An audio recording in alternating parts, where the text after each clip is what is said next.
to Grace Over Grit and Growth, the podcast where we inspire women to embrace who they are gracefully while being unapologetic. Well, hello. Hello. I am Monique Fisher. And I'm Alita Anderson. And welcome to our episode on Standing in Grace. Standing in Grace, which, while the world around you feel a little shaky. While the world around you is shaky. It is shaky. Right. It's shaky because there's a whole lot happening. It's a lot happening. Man, this has been a week. This has been a week, a month, a summer, a year. It's been a lot. A lot of unknowns, a lot of first times, which I think has got everybody really in a space where it's a lot of uncertainty. Yeah. And with that comes sometimes fear. With that comes just anxiety. Really, yes. And I think people are programmed, and I know at least for myself, to just keep moving, and you don't even realize how some of the outside things are affecting you on a day-to-day basis. And then some people are programmed just to shut down. And yes. So then when you're trying to interact with people, you're like, what's wrong with them? Yes. Right? Mm-hmm. And they say the first step into dealing with all of this is just to acknowledge everything that's going on. So, I mean, we had just had the terrible Category 5 Hurricane Melissa went through Jamaica. Yeah. And of course, you have empathy and you feel for them. You do. We hear things about ICE. I'm not going to go into details, but I mean, you're feeling for that community. Mm-hmm. And now the government is shut down and people are working without pay. And those that are traveling are wondering about TSA. Am I going to be able to get through? Am I going to get stuck somewhere? It's just a lot of things on top of the day-to-day things we hear, somebody shooting somebody or somebody. And those are all probably, not all, but a lot of that is also devastating triggers things, right? Yes. That we hear.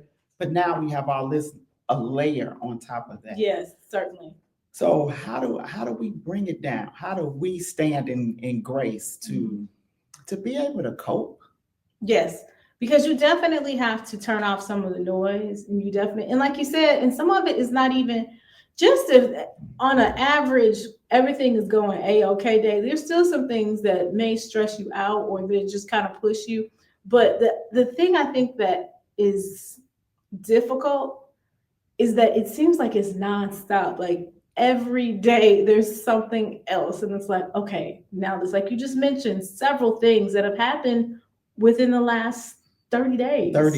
And they're happening, and it's not like it's happening and then it stops. These things have long-standing effects, and it's continuous, and then something else happens, and then something else happens. So this almost like there's not an end in sight. Right. And I think that's when sometimes it leads to, like you said, the anxiety and the hopelessness of, man, what's happening and when is it going to stop? Right. And then you couple that with the things that you just normally go through. Mm-hmm. I was sharing with the leader that, October for me is a very, very emotional month.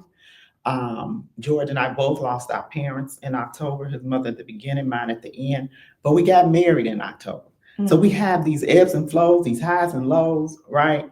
Yes. Just when you kind of accepting the other, something good comes and then something not so good is right behind it. Right. And so I know I have been feeling very, a little anxious lately, mm-hmm. a little snappy, mm-hmm. And so I'm like, if I'm feeling like this, I know others must be feeling like this as well. And it makes you second guess sometimes yourself, because I know, and like you mentioned, for us, I have a senior in high school. So it's like, I want to be celebratory and have her, enjoy things. But at the same time, I'm like, oh my gosh, all this craziness is happening. So it's like you turn it on, you turn it off, and you don't want to focus on it, but then you do need to be aware of things that are happening. So it does make you uneasy, because you were like, what should I feel when, and how do I process this? Where do I go from here? Yeah. So one of the things that I've done is that I've cut that TV off. I do watch the news. I watch a news program in the morning that has some fun elements to it, like a GMA or a CBS in the morning. Mm-hmm. Not all straight news. I'm not on CNN or MSNBC or Fox or anything like that. Mm-hmm. I do a little bit of a mix so that, That's a It good takes tip. me in and out. Right. Instead of But I just feel like straight. I'm still informed because you do. You want to know what's going on. Right. You don't want to be in a bubble. Exactly. But then, yeah. But some people do. Well, you shouldn't be. You shouldn't be. You might need to prepare for some stuff and you right. won't know. And you don't know. So yeah. So that's the first thing that I've done is cut down that television time. Because especially the news, because it's too much. It's too much to take in. And I already don't really watch a whole lot of news on TV. I get a lot of it from social media and then from some of the podcasts and stuff that I listen to.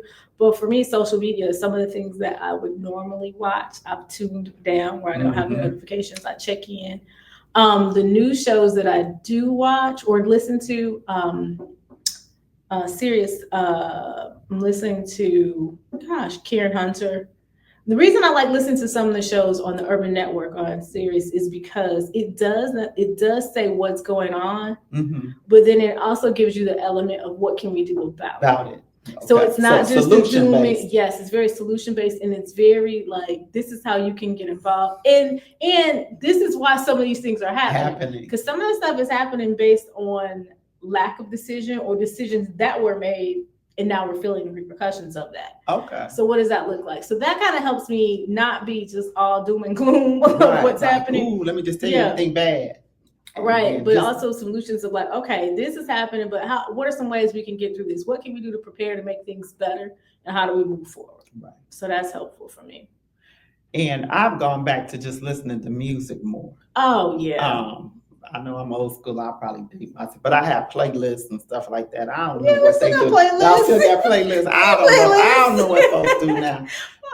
But I have my playlist, and then I found a DJ, Jammin' J. He does like some mixes of R&B and blues because I like blues too. You know, I found music that I'm listening to in the car. I'm listening to gospel music. A lot more. Lord, come and help and save us all. But that soothes me. It makes me feel good. It changes my mood. Yes, it does. Be more positive. And that's something I don't think people think about enough is like the music and the things that you internalize. Right. Also either can, like you said, uplift you or also can play into you maybe not feeling so great. Or being overwhelmed. Yeah. So that's certainly helpful. I think a good song always makes people jam in the car and make it feel good. How you gonna be mad and sing? And sing. That's right. I got something to sing about. Yeah. The other thing too is I was having a real bad week last week, and I had my opportunity to volunteer on Saturday. And when I got in there with the women and, you know, they're sharing stories, they're trying to build their resumes. And so I was assisting them in doing that. That made me feel good, you know, helping others. So sometimes reaching out to other people is a great way to kind of change your mood and to help you see that, you know, other people are going through things too. And I think that's something we don't think about when we're in our day-to-day doing our things. Everybody's going through something. It's community. Community.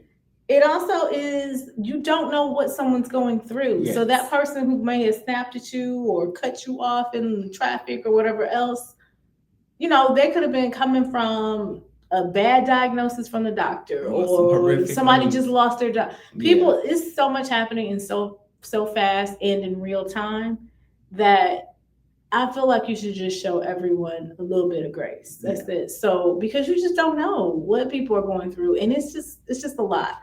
And I think the community, like you mentioned, the community piece of it is huge because as you pour into others, it not only helps them, but it also helps you relieve some stress. But then we're gonna have to get back to some old times where it's gonna be like, hey, you got a cup of sugar, you got some eggs. You know, I was thinking about that too. I bake, and we were talking about this in our friend group too. That some of the things that I know that I've gotten away from that we used to do as kids and my parents did in their household, we were laughing because I was talking about a deep freezer. This is so random, but a deep freezer. I'm like, yeah, we got 2 deep freezers. I got meat, I got this, I got like the snacks for the kids, pizzas or whatever else. And, like, I'm shocked. And then we have stuff we eat on a regular basis. And so I was like, with these groceries going crazy and stuff like that, we're probably gonna have to get some groups together. Like, okay, what's gonna be our meal plan for the week? Cook some stuff, store it up. Right. Um, I don't know, but we're gonna need to learn. Some people are gonna need to learn some skills that they may or may not have. You know, I called you and told you, I said, your mom or somebody had to show me how to do some canning with Yes, some preserves or yes. something. And We that's gonna have something. to do something because Right now, like this we is have crazy. mom does the peaches, so we have like the peaches that you would buy, like canned peaches. She takes the fresh peaches and she has them dry. So we have those, but they're canned with Okay. peach preserves. She makes jelly, so I'm stocked up on all this stuff. I'm gonna be going to So Detroit for that. that's what I'm like. And it was funny when I was talking to my mom and my sister. I was like, I've done it, but it's been a minute since we've sat down because I'm just not there. That we've done it together. So a lot of times when I go home, she didn't stock me up, and I just snatch it and bring it on home. You reap But the benefits. I do reap the benefits. I'm like, I know how to do it, but I'm not confident. Like with bacon and stuff that I do that she taught me that I still do. I can do it with my eyes closed. I mean, I know the steps, but I'm not confident like I could just whip it out and do it. So that's some things that I do definitely want to get back to because I think there's going to be a need. Because shoot, I'm like I'm gonna want some stuff, and I don't know if I'm gonna want to pay whatever the price is, or argue with people over food. Over food, yeah. Yeah. So we are gonna have to get back to doing some things, and then to do things for fun. I was just thinking, now me and you, we not big fans of the potluck, but we may have to start a select group. No. You gotta do your potluck with your people. You can't just do the random everybody show up. Because I'm not a big potluck, but we're gonna have to get back to hey, we're gonna have fun, hang out. You bring this, I this. Yes. And then we put everything together and we just have a good time. Maybe we playing some games, some cards, or maybe we are watching a TV show. The guys are watching football, whatever. But I think we're going to have to go back to those times where we are really in, again, community. It's community. And I'm like, to me, that can be the silver lining in some of this, is they're getting back to some of those basic things. I have a trip coming up this weekend, and I'm like, oh Lord, I love a good flight and a good trip, for the weekend. But I'm like, I just saw the news with the lines in. Thank God I'm not going through Atlanta, but they have like a 7-hour delay for security to get through TSA. See, that's what I'm saying. We just talked about TSA. So I'm like, okay, Lord, please don't let that happen to any places that I'm going. Like, we have direct flights, thank God, and so we'll go there and get back. But again, completely out of your control, the unknown. So, and something you normally don't worry about. Don't worry about it at all. Like, if anything, I'm worried to making sure that I get there on time, do this, whatever. Because everything else is set, set, forget. But at the same time, I can't even really be upset about it. You're asking these people to come to work with no pay. Some people, it costs you to get to work. Right. So, and if you really are that disgruntled, do I necessarily want you to be patting me down or making me have me winding me up to go through. I get it. So I do have empathy, but we also just have to realize that those, like I said, those things happen, but it happens, and then you feel the repercussions of those. Yeah, absolutely. So, do you have one thing I was researching, do you have any routines that help you just to, because sometimes if you kind of keep a little order to your day, yes, that helps you to stay focused. It does. And I had somebody tell me years ago that you should have a morning routine and an evening routine before you go to bed. Yes. And when you first wake up. I never thought about it like that. And so I'm finding that is becoming way more important to me, to have that time, whatever that routine looks like. And it's for me, I can share. It's not a big thing. When I wake up, I just sit on the side of the bed. I take 10 deep breaths. That's just kind of it, just to center myself. And I try to drink a whole cup of water before I go downstairs. That's good. It's simple, but it's something that I do, and it's something to focus on too, to get me started in my day, and and to control the thoughts, because I have 1,000 thoughts running through my head. Oh my gosh. So yes. I think it's important. A good tip is to start with some type of morning routine. I do. So I have in the morning, I get up and I've changed it a little bit, and I'm gonna adjust it some more because I need to add in exercise in the morning. See, I used to do the exercise in the morning, and then I changed, like, my mornings changed a little bit because I've taken Kennedy to school. So the time frames change a little bit. So I haven't adjusted that, but I need to. So I'm going to adjust that piece where I do my 30 or 40 minute on an elliptical when I first get up. Well, let me back up. Before I even do that, I do get up and there's a scripture of a day. It just gets sent to me through a Bible app every day. Okay. So I read that. Okay. And then I turn my phone off because I'll find myself just because I turn my phone off, I have the notifications turned off, so I don't hear anything. I think it's after 8 or 9, so I don't really get any notifications or anything. So in the morning, it's a ton of stuff, and I'll just start clicking and stuff and reading. And then so I'm like, so yeah. So now I probably need to just actually just pick a verse and read from the actual Bible to bypass the phone. Haven't gotten that far just yet. Yeah. So we tweaking routines here. We tweaking them in real time. Yeah. So the Bible app will give me the verse in the morning. Sometimes I'll have a little video with it that'll have some inspiration, and then the elliptical. And then, get ready for the day, take grab her to school. But for me, it's just that piece of not doing anything until just a moment. I know I'm going to do this thing. And then at night for me, it's journaling. Okay. Because I go to sleep pretty early. Well, I've been trying to go to sleep early, but I've been up lately, which has thrown me off because I normally go to sleep early and I've just not been tired, so I can't sleep. So journaling is the other thing in the evenings for me. I journal and then I have a Bible verse too. But I do that in the evening. I'm like, Lord, take it all away. Everything that just happened today, if it was a bad day or whatever, I use that to kind of reset. The other thing, it was funny. I don't remember who told. It was one of my old coworkers told me this years ago. She was like, when she comes in her house from work or whatever, she was like, I come in, I take a shower, and I put on my house clothes. She was like, even if I'm going back out to Target or something, I'm throwing on my sweats or throwing something else on, or I'm putting on my pajamas or whatever, just to be change of clothes. And I was like, she's like, because whatever happened today, she's like, my thing is when I get in the shower, it's just off of me, it's down the drain. It's done. She's like, and I'm home and I'm a whole nother mode. She's like, it changes my mood immensely. That's a cool thing. Yeah. So I was like, okay. Yeah, you hear about people talk about I put on my house clothes. Yeah. Okay. I like that. So what else? We want you to drop in the chat or contact us and let us know too. How do you just kind of bring it down? Yes. What do you do to center yourself, to refocus? And if you all can give tips too, we would love that too. Yes, certainly. And I think even sometimes too, I think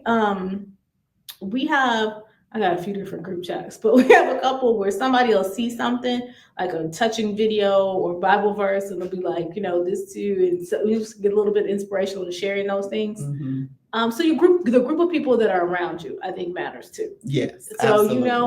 I know sometimes people have a litany of things that just come at them, and when you have those people that are behind you that are not only giving you oh girl, I'll pray for you, but then also standing there to help you. Thoughts and prayers. You're like, yeah, thanks. I appreciate all those, but sometimes I need somebody just to be like, do you want to go get a cupcake? A cupcake, a glass of wine, something like, come on. And even with those, just again, it goes back to community. I have a cousin who that's like her ministry. That is not like it is her ministry. She sends out inspirational quotes, and we get our quotes before 9 a.m. every day. Oh, that's awesome. And if I don't have it by 9, I'm like, what? You all right? Because I didn't get my quote today. So I look forward to it. Yeah. It's a nice touch. So I love that she does that, and that's her community, and that's what she sends it to. So that's cool. Yeah. So what are some things? We kind of talked about ways that we have decompressed, kind of get away from the normal what's happening. But then how do you systematically or show grace to other people? Because one other thing I've noticed is that just being out in stores, gas stations, whatever. Girl, you see me roll my eyes. People, I'm like, oh, you want to test all of me today. I told you not too long ago, I got into a car accident, Yeah. and I'm fine, so that's cool. And I was thankful for that. And it was a young man who was a younger driver and whatnot. And I'm like, what would I want somebody to do if it was my Your child? child. What, that's how Absolutely. could you make sure, okay? Because kids are getting wound up, whatever, and experience that. And I'm like, okay, cool, so this. But then his mom showed up on the scene and was just a complete nutcase. So I was like, you know what? Let me just get in my car and just go. Like, this is stuff because it was just so unnecessary. Everything was flowing fine. And that's what, and I think the social media and things, people are reacting so quickly. Yes. With not the thought that nobody means you any harm. Right. Nobody's, everybody, what's the good in this situation, and even in the bad, like, is it that bad? Like, why are you going so far left? So for me, I've been limiting just being out even in groups and things of that nature because I've noticed that change with people. Yeah. Across the board, with people being very nasty to servers at restaurants for no reasons, just unnecessarily mean. And that just, it comes from the stress of everything. Yes. It's building and building, and you feel like we're just about to bust as a country. Mm-hmm. And that anything can break out at any minute. Mm-hmm. And so, yeah, I guess limiting being out. That's why I said doing things more with people that you know. Yes. Being at home. You know what? You all come over here. Yeah, we're gonna get back to some game nights, movie nights, and hang out and do some things because it is. And I felt it in myself because I was driving at the bank, and this is terrible. But this lady, her son had got away a little bit, and she grabbed him, and then she looked at me and rolled her eyes at me. But I was moving slow. I stopped. But as she walked across in front of the car, I said to her, "Just come on." She stopped right in front of the car. She had these booties on, like you have when we go to the houses. Oh, like the shoe covers. The shoe covers. Yeah. She stood in front of my car in the middle of the street, took them shoe covers off. Now, I call her everything but a child of God. I really did. I think I was talking to one of my cousins. I didn't say it to her. But I had to check myself. I said, Monique, why are you just so upset over this? And, I felt like it was an inconvenience to me. Yes. And my reaction was just so, it was terrible. It really was. But I think too, the other part of that is sometimes that reaction comes because the things are just so silly. Like that, like, why are you doing it? It was like, stupid, I'm in the middle of this, like. Right. And I didn't almost hit a child, but as a mother, you see this kid running, so I immediately just stopped. But it's emotional. Things are happening, and then you're gonna stand there and take them booties off right in front of me, girl. I tell you, I lost it. But I do it. But it was a minute for me to then pause and say, Monique, why are you so emotional? Why are you reacting? Because people can't make you react. That's on you. Mm-hmm. So I realized, it's just a lot going on, and so again, like you said, maybe staying home. People been calling me. Where you at? What you? I'm right here in my chair because I just need a minute to bring it down. The other unique part of this is that you and I work with people on a daily basis. Yes, we do. So not only when we out and about, not when we just home with our families, we just get people with, and everybody's got a different thing that's happening. They have a different outlook on why things are happening. And then for me, I have a very, very low tolerance, and I'm working on it, on the pity parties. Like, oh my gosh, and the victim mentality. So when you're coming to me with this, I'm like, okay, so what are we gonna do about this? Like the indecision, and then I don't need the fluff. So I'm not gonna say I'm not empathetic, but I have a very, very low tolerance of just, oh, woe is me, and this is this. Okay, yeah, but how are we gonna solve this? And what do you want to get out of this? Do you want to just wallow in pity? I can't help you with that. Do you want a resolution? Maybe we could work together on that. I don't know. Well, that's part of what makes you a good realtor too. I will say, because you do say that to people. Well, what do you want to do? You have to make a decision. And a lot of people are not used to being confronted like that. Yes. The people love fluff. They love you to Oh, kind of schmooze it, or I don't know what's the word, just I say yeah. living in la la land. I'm like, you're not living The in la la alternate land. reality, like Right, we're weird. right. Yeah. So people have a hard time accepting that, Yes. but you do get people to move. You've had some very difficult clients. Yeah, difficult clients. But you've gotten them to move to that next level because Yes. people have goals. They do. They And they do. do, And but that's why I'm truly, and it's funny because people probably think that I'm asking this to be like funny or that I really don't know, but I am really baffled because we sat down and talked about X, Y, and Z. yeah. And now you're talking about A and B. Like, what? How do we get here? What happened to X, Y, and Z? Like, what are we doing and why? And this is what we need to do. Either you're going to do it or you're not.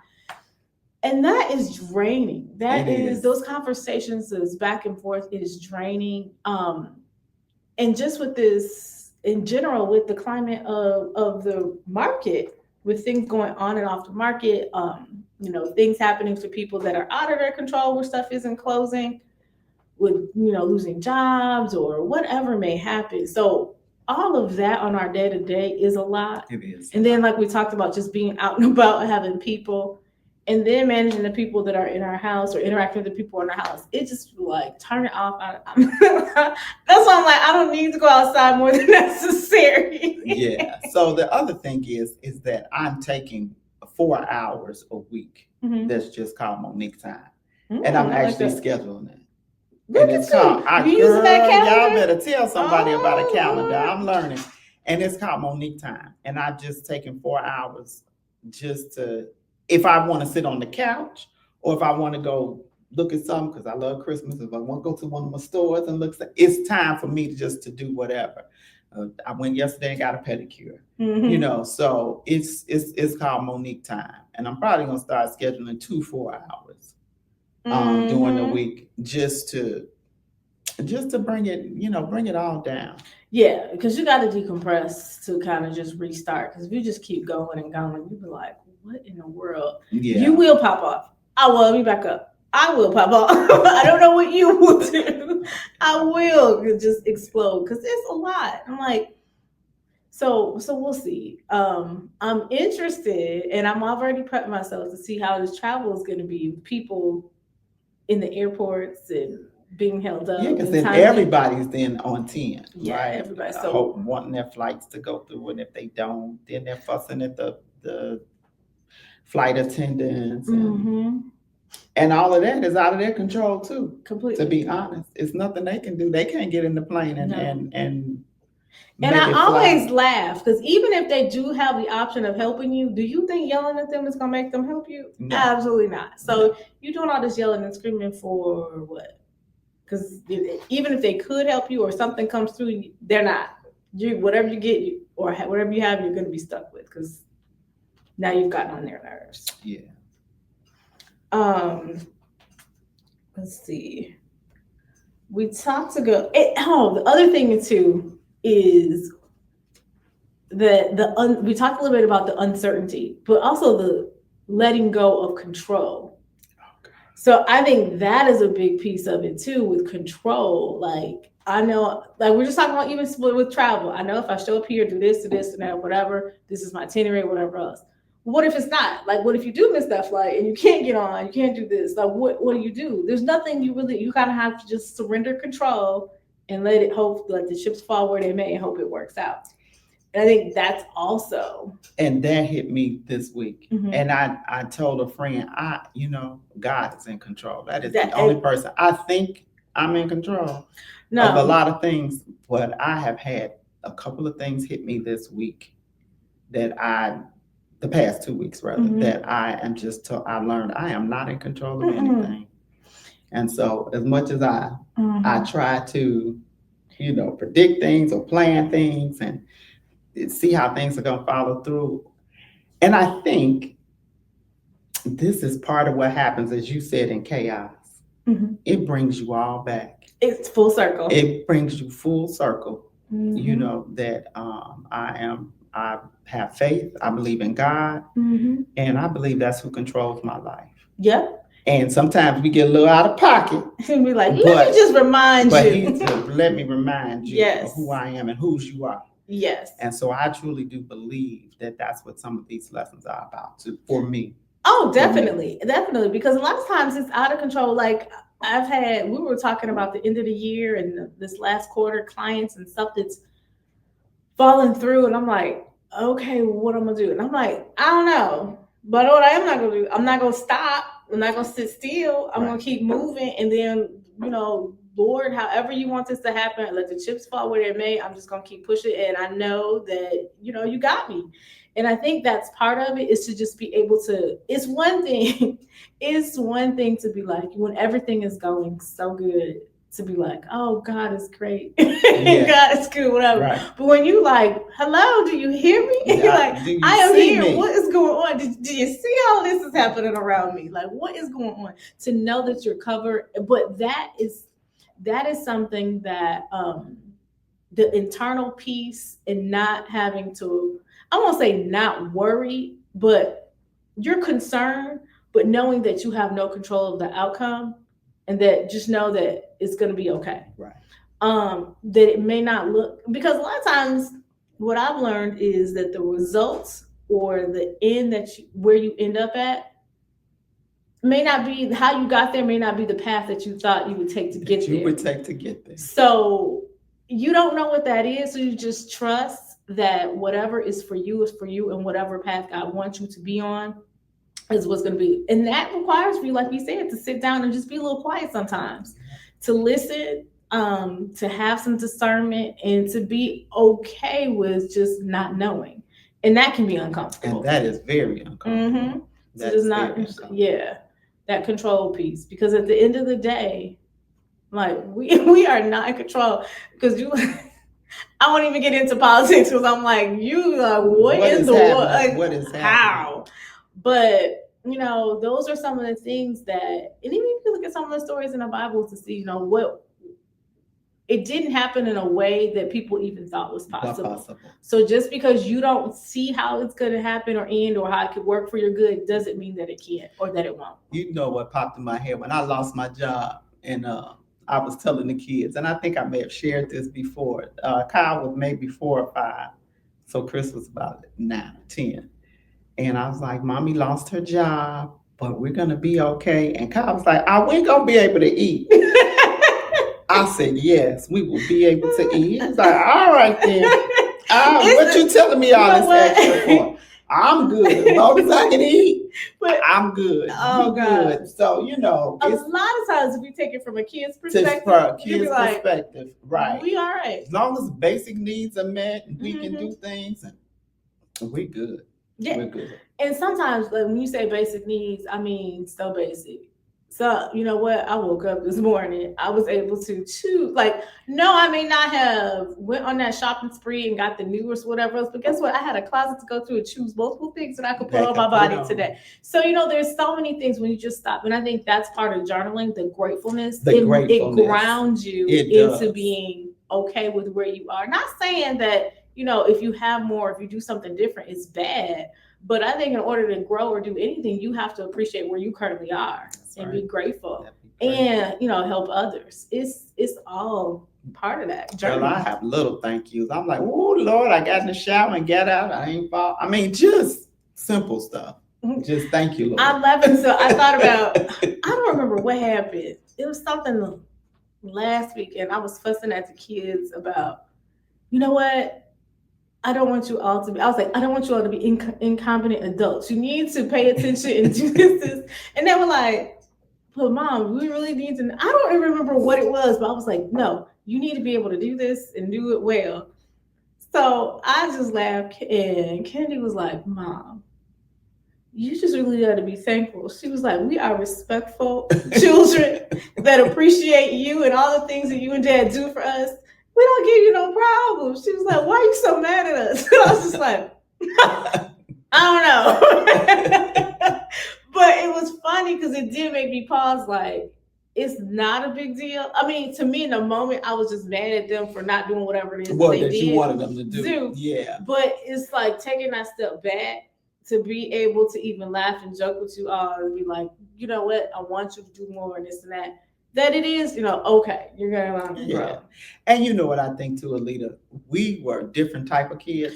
Oh God, and where they are and where we were at those ages is night and day. So we still kind of see them as babies and kids, and we were moving and grooving and doing things, making things happen. So, but it's a different generation. It's a different generation. And they move a little slower. They take their time. Everything ain't so, why you so uptight? So they just let stuff roll off their back. Yes. Oh my gosh. And I have the child who's the most nonchalant child that I've ever seen in this world. He'd be like, I just say something, he'll just look and he'll go, "Are you okay?" Yes, I'm fine. No, it's something wrong with you.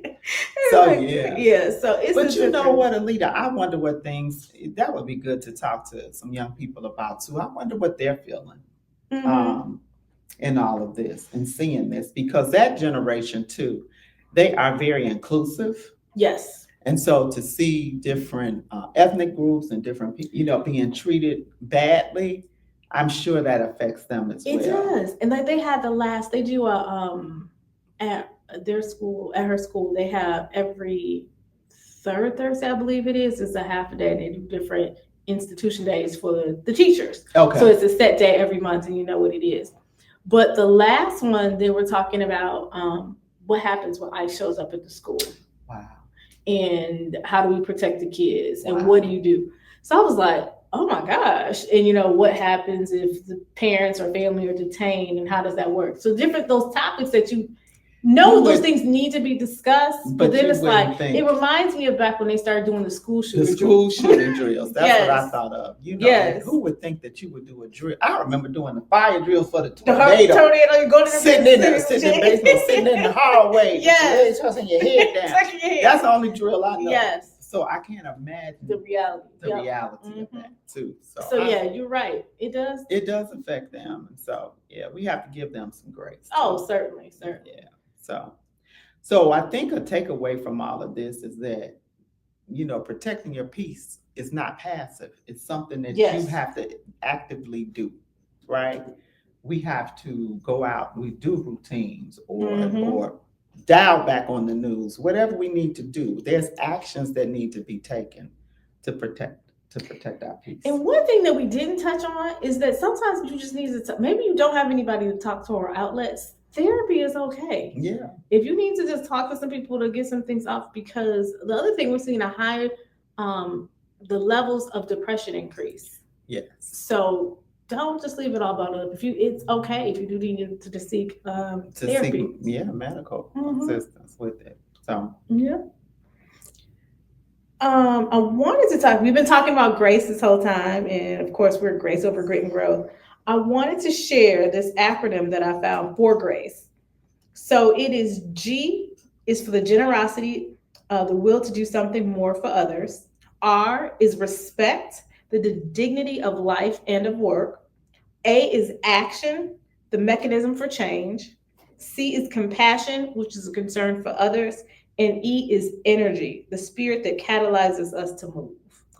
So I'm like, that is a accumulation of everything we talked about. Everything that we just talked about, right? Respecting people, action, being active, compassion, yeah, and sometimes I still go back to saying no to things. Oh, it's okay. Definitely. I know we want to help people and do things, but we can't overtax ourselves, right? And if we're not together, how can we help other people? Yes. So if you need to say no to some people, it is okay. It is okay. It is okay. So I'm glad we kind of just sat and talked about this because it's been a lot going on. There has been. There's a lot going on. There's a lot of not knowing how things are going to move forward. So I think people are going to need to dial back to some of those basics. And like Monique mentioned, we'd love for you to share what some of your routines are, some of the things that you're doing. Because I think we are going to need to share with others to try some new things out and just see what works best for you. And once you find your thing, stick with it. Yeah, and keep your potlucks to the people you know. Yeah, like you want to be brave and open it up. That's one thing that we definitely agree on. I'll be like, We be like, no, we not eating that. No, We good. no. We can go get something to eat out. Exactly. I'm like, no. I don't want your famous recipe that's been in your family for years. Keep it over there. Keep it over there. I don't know your family. I don't want to know their recipe. Girl. I'll be probably like, that's mean. I'm like, no, more I'm for you good. all. Yeah, Like, enjoy. Oh, we thank you guys for tuning in this Yes. week, sharing with us. We can't wait to see your comments and things that you share with us on what you do. And as always, you can find us on YouTube, Facebook, and Instagram. Yes. So thanks for tuning in, and we will see you next week. Take care. Bye-bye.